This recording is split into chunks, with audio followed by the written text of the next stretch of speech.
স্বামীকা online স্কুলের পক্ষ থেকে সবাইকে শুভেচ্ছা স্বাগতম। আমি মোহাম্মদ আব্দুল্লাহ, সহকারী শিক্ষক সান্দারপুর বিভাগীয় বিদ্যালয়। আমি আজ তোমাদেরকে বাক্যের পদ সম্পর্কে আলোচনা করব। বাক্যের অন্তর্গত প্রত্যেকটি অর্থবোধক শব্দকে পদ বলা হয়, আবার এভাবেও বলা হয় বিভক্তিযুক্ত শব্দকে পদ বলা হয়। পদ 5 প্রকার: বিশেষ্য, বিশেষণ, সর্বনাম, অব্যয়, ক্রিয়া।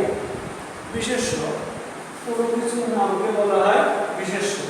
এই বিশেষ্য আবার আছে 5 প্রকার: নামবাচক, বস্তুবাচক, পূর্ণবাচক ইত্যাদি। যেমন রহিম ভাত খায়, এখানে রহিমটা হলো বিশেষ্য পদ। খায় হলো ক্রিয়া। এই ক্রিয়া কাকে বলে? যেখানে আসা যাওয়া খাওয়া ইত্যাদি বোঝায় তাকে ক্রিয়া বলা হয়।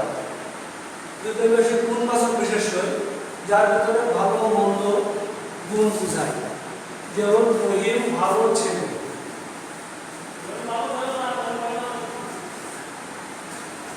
রহিম ভালো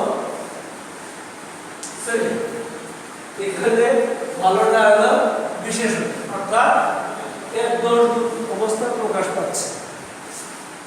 ঠিক অনুরূপভাবে যদি বলি অব্যয়, অর্থাৎ যেটাকে বাংলা ভাব বিশ্লেষণ করা যাবে না, যেমন কি আছে ও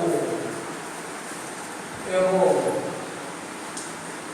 এভাবে। যদি বলি রহিম ও রহিম